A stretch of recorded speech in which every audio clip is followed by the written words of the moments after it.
Welcome, everyone, to this week's transmission of Ascend TV live on the autism spectrum. I'm your co host, Keith Halperin. And I'm your co-host, Will Burnick. And today we have three guests. They are the co authors of Neurodiversity for Dummies, and most recently, which they will be telling us about, Autism for Dummies. But before we get into that, what's with your t shirt today? I'm glad you asked. For this episode, I'm wearing my 49ers shirt. They recently played the Chargers, and then next week they're playing the Bills. Excellent. Thank you very much, Will. We'll now get into some brief introductions for our guests. Good morning, everyone. I'm Ranga Jayaraman. I'm one of the co-authors of both those books that you see on the background on my screen with my friends and colleague, John Marble and Khushboo Chabria. So a little bit about myself. I was born in India. Grew up there through my undergraduate studies, and then I came to my graduate work to Stanford University. I have 3 graduate degrees from Stanford.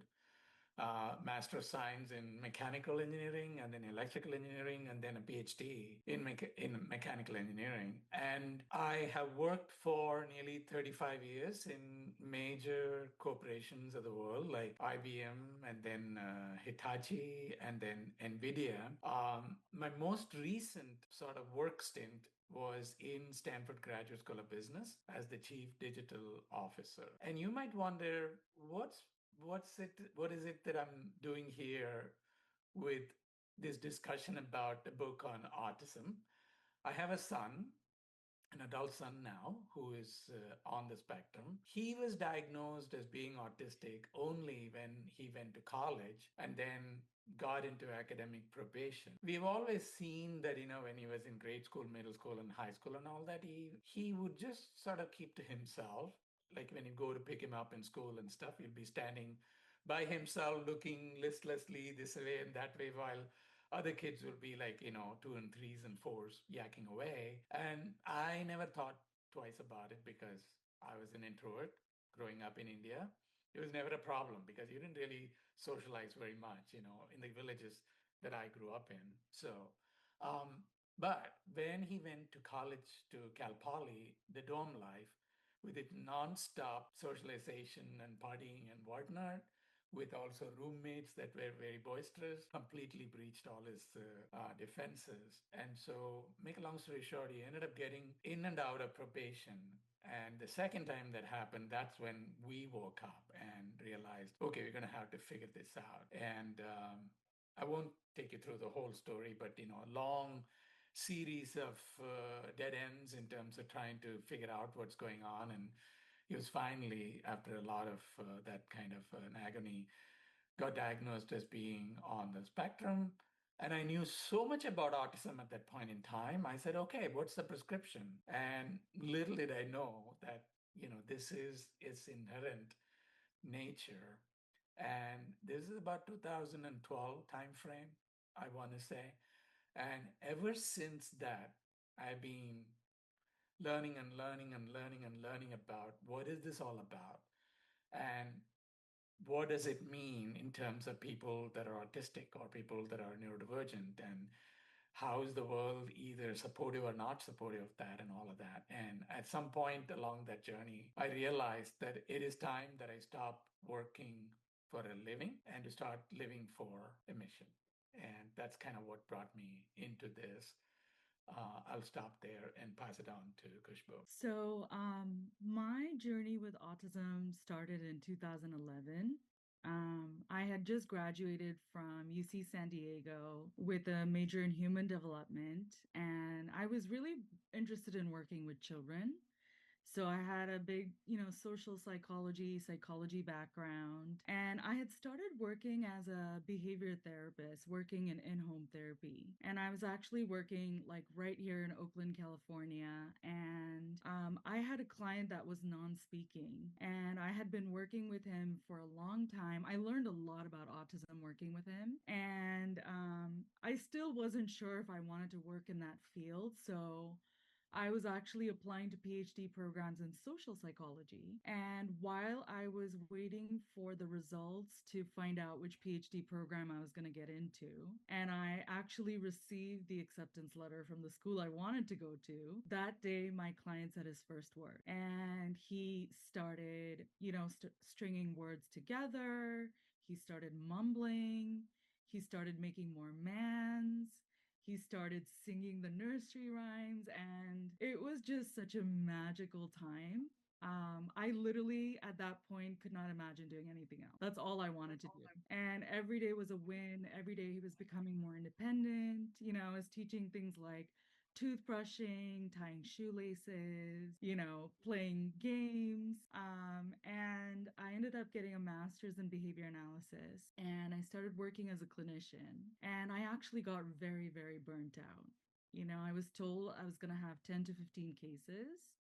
I ended up having 35 cases. And I ended up in a clinic, completely depressed, completely burnt out. And I had a therapist who was keen enough to recognize that all the things that I was stressed out about in my workplace were related to ADHD. So she actually tested me, and it turns out I had very severe ADHD, and I had just been masking and coping and being a perfectionist throughout my life and overworking myself to the point where I was burning out in multiple areas of my life. And when I disclosed it to my workplace, I was immediately met with suspicion, everyone looking over everything I was doing, all kinds of things getting pointed out, lots and lots of feedback.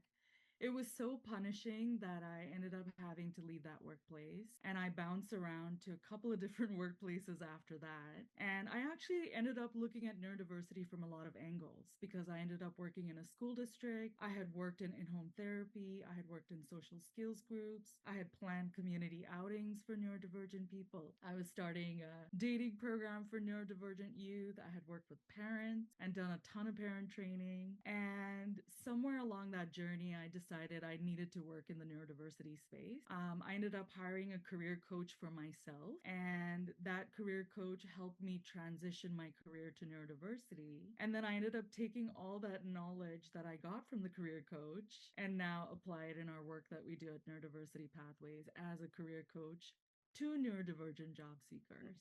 And so I ended up meeting Ranga in a networking call, and that was the end of that. So that's what brings me to this team and to this work. What a wonderful story. Tell us about how you came to write this book. I'll start, and then, John, Khushboo can chime in. In order to talk about how we started, came to write this book, I need to give a quick recap of how we got to write the first book. And since about 2018 timeframe, when I got involved with the Autism Advantage program that was being run out of Goodwill of Silicon Valley, after I joined that program, we went through a significant, rethinking of what the program is all about and how we should go about helping neurodivergent young adults to get into the workplace.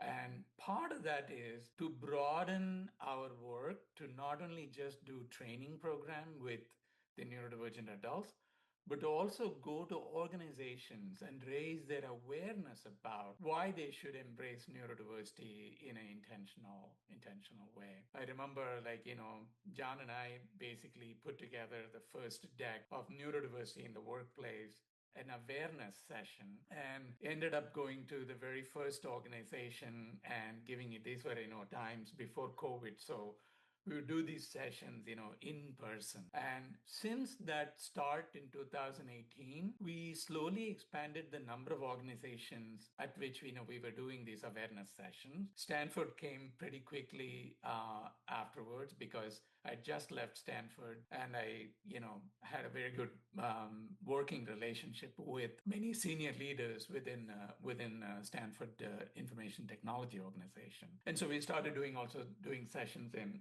Stanford. Now, after every one of those sessions, invariably we were bombarded with question after question after question about things that often would go away from neurodiversity in the workplace. It'll go down to very basics about, how do I get diagnosed, and what does it mean, if my son is doing this, and things like that. And we began to realize that, we are we are kind of awakening people's curiosity about this topic, but we are leaving them a little high and dry. And that wouldn't it be nice if we had some kind of a resource that we can leave behind with them? And I used to even, keep telling John that, John, you should write a book on this, because I considered, like, myself to be a novice in this whole topic. And I felt like, people like John, with their lived experience, are far more qualified to write this than anyone else. Okay. And somewhere along the way, COVID came, and then, we had to completely shut down our program because we couldn't do anything in person. And that was a blessing in disguise, because we realized we really need to completely rethink the whole thing. Khushboo joined us, and amongst us, Khushboo is very big on networking. She's very present in social media, and she was part of some gathering, get together, or something where she was talking broadly about this topic. And lo and behold, out of the blue, an acquisitions editor from Wiley reaches out to her saying, I would like you to write a book on neurodiversity because we don't have anything on neurodiversity. She said, I'll do something better than that. And, I'll introduce you to my colleagues. And that's kind of how we got into a conversation with Wiley. And then we ended up writing the Neurodiversity for Dummies book. We were very clear with them that we come from a certain perspective, and that if they resonated with that perspective, we're happy to write that book. And the editors and Wiley were so happy with us in terms of the first book. They ended up coming to us somewhere in the middle of when we were writing the first book.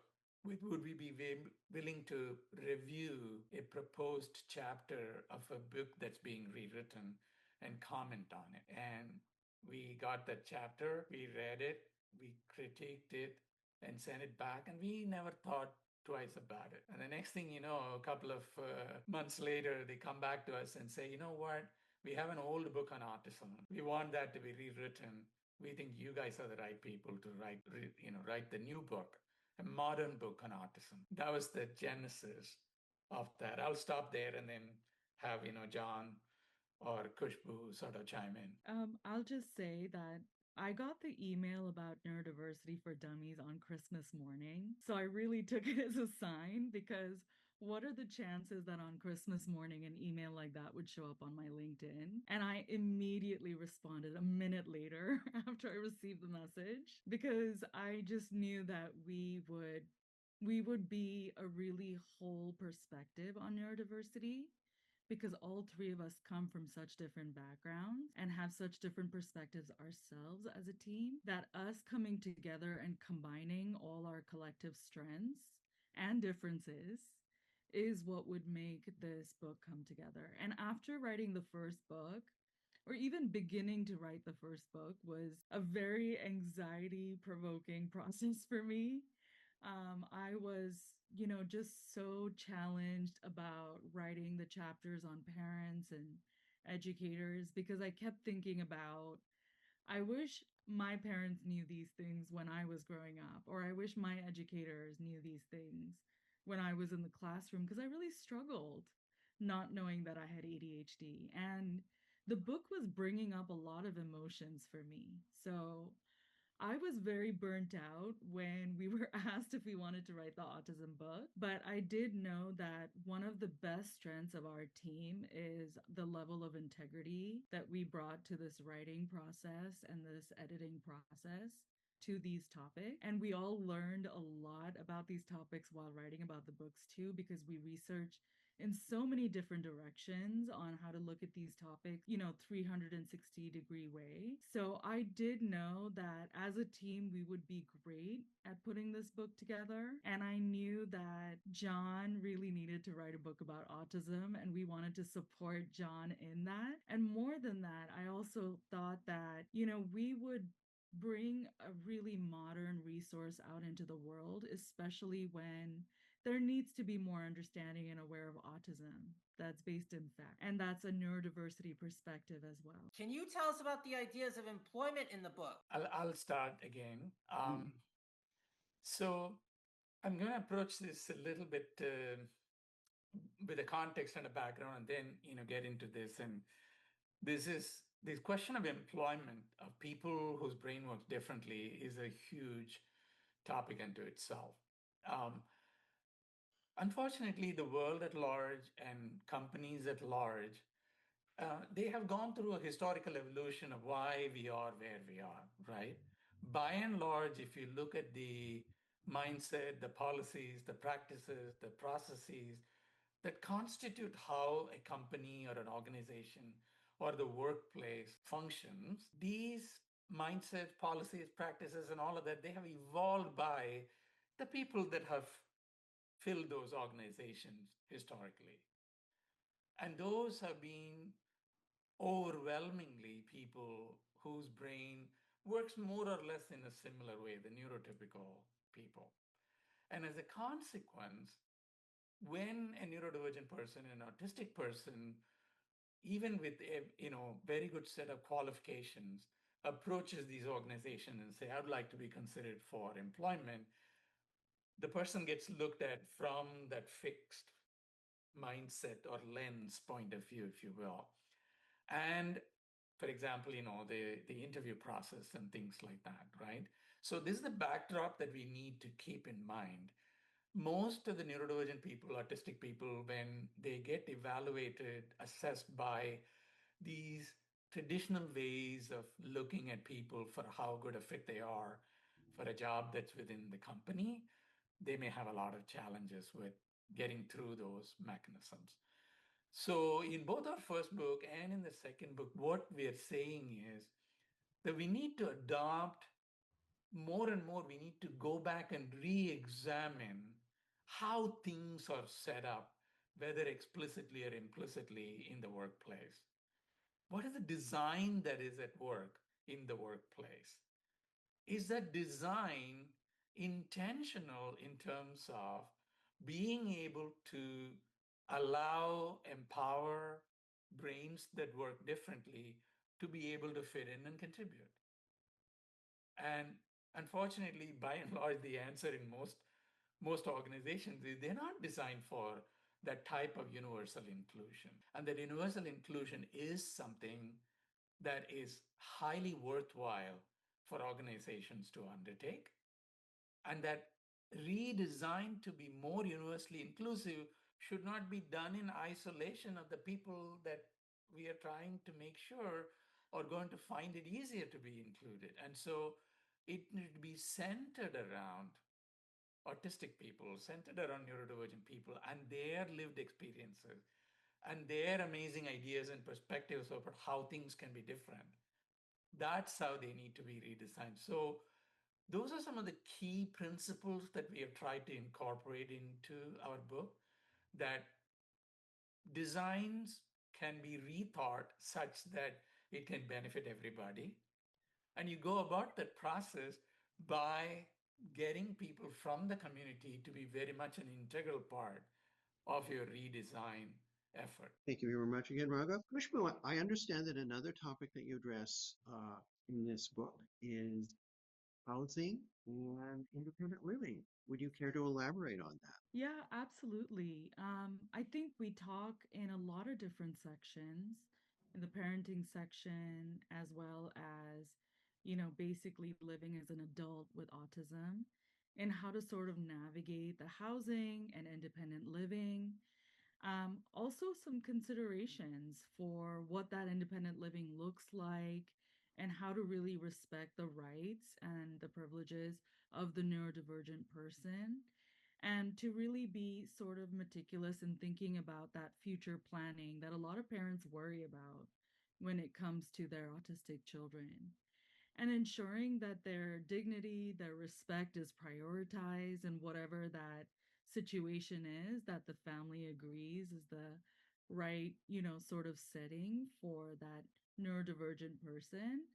And also, encouraging independent living skills and teaching independent living skills so that neurodivergent people can not just sort of navigate their own environment and thrive, but also so that they can learn how to advocate for themselves and communicate effectively in any setting to get their needs and priorities met. And I'll address this to the group as you wish to answer it.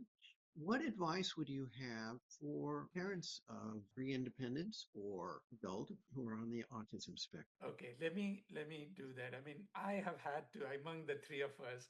I'm a parent, and so maybe I'll start with that. But I do want to say that both John and Khushboo have a lot to say about this topic also. And it's going to sound a little bit also contemplative in terms of what I'm going to say. So please bear with me. I've had a lot of time to sort of think about, reflect on this particular question.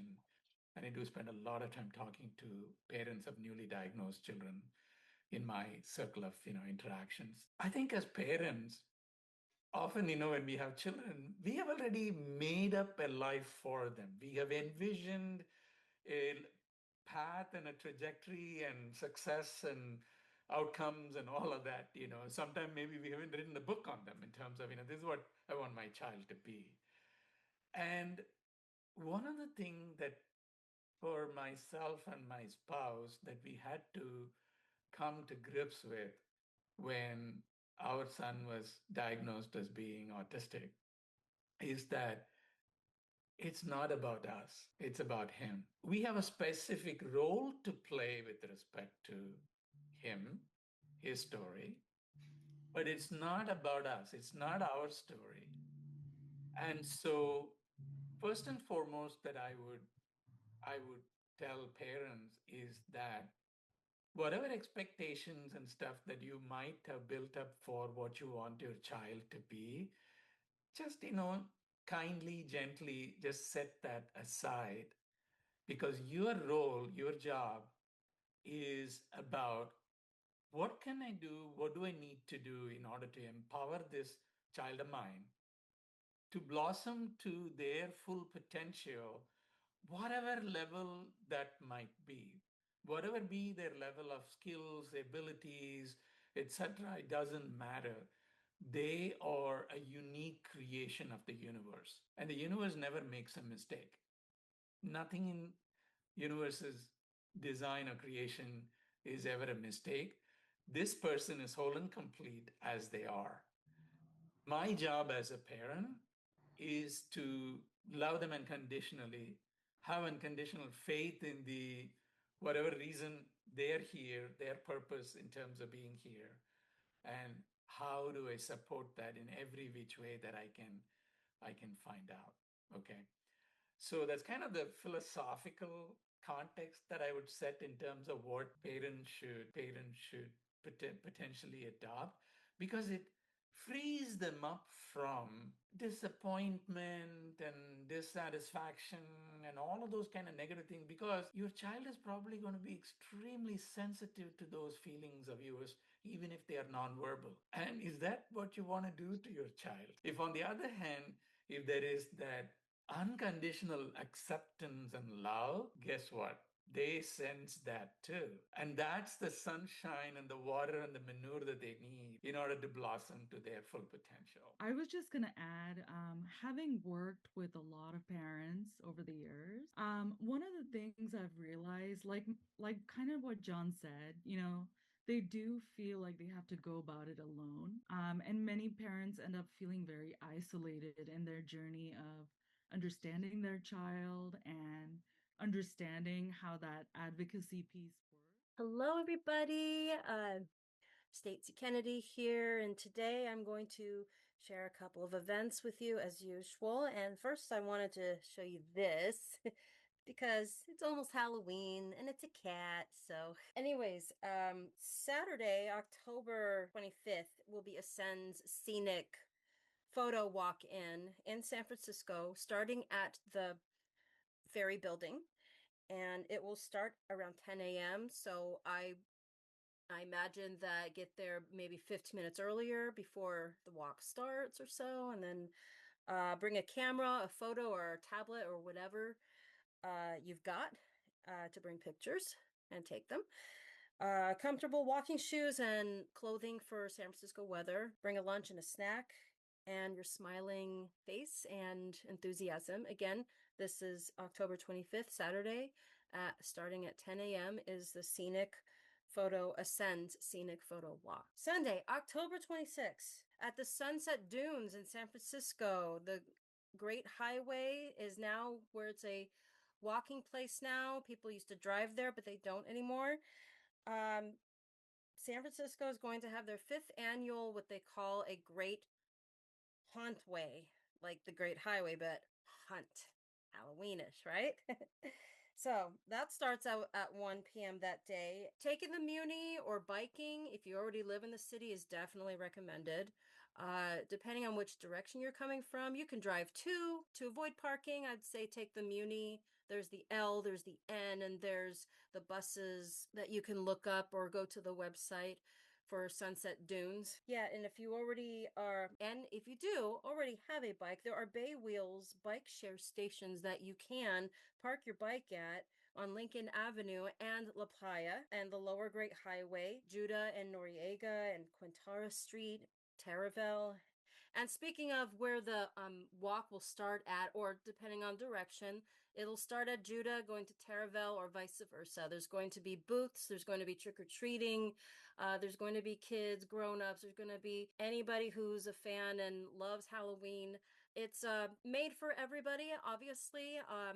If you have stim toys or headsets that you can bring to help with certain sensory conditions, I definitely recommend bringing them. And most of all, go with a group or go with an individual that you feel safe and comfortable with and just have fun. Anyways, that is my report for today. And thank you. And pages with lots of subheadings. Of course, for people who like their information in organized lists and in short tidbits. Yes, this is a very, very user-friendly format. And yes, every Dummies book is divided into parts, and there's always a part of tens at the end. We have 10 key concepts about autism, 10 ways to help autistic people thrive, and my favorite chapter is chapter 19, how educators can empower autistic people. It starts off with creating an inclusive classroom. And most of the books that I've read that discuss education for children with Asperger's, especially what we call high functioning, which in education land translates into high test scores, is that it's always putting the burden on the student to self-advocate. And yes, I believe people should learn to self-advocate. It's a useful skill, not just in school, but throughout most of life. But it's no secret that our schools were built on the idea that neurodivergence does not exist, can't exist, and will never exist. And no one seems to care about how wrong this is. Well, apparently there are a few people who do care.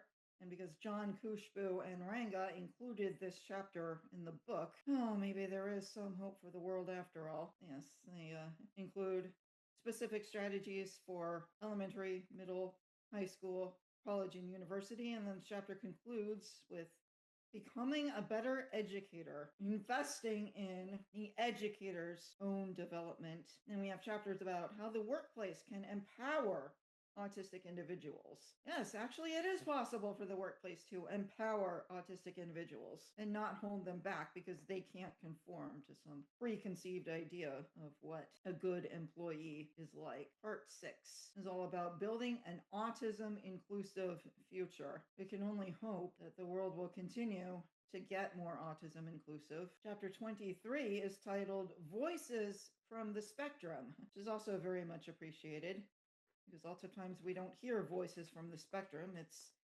neurotypical people talking about what they think is best for people on the spectrum, which is really what's best for the neurotypical people when they're forced to interact with people on the spectrum. So once again, I would like to thank John, Khushboo, and Ranga for your book, Autism for Dummies. It's an excellent contribution to the field. Thank you again, everyone. Well, everyone, this is a wrap-up of our program for this week's AASCENDTV Life on the Autism Spectrum. I'm your co-host, Keith Halperin. I'm your co-host, Will Burnick. I'm Jennifer Brooks. I'm your cultural correspondent, Stacey Kennedy. I'm Ranga Jayaraman. I'm Khushboo Chabria. I'm John Marple. Thank you again. And until next time, folks, stay well and stay happy.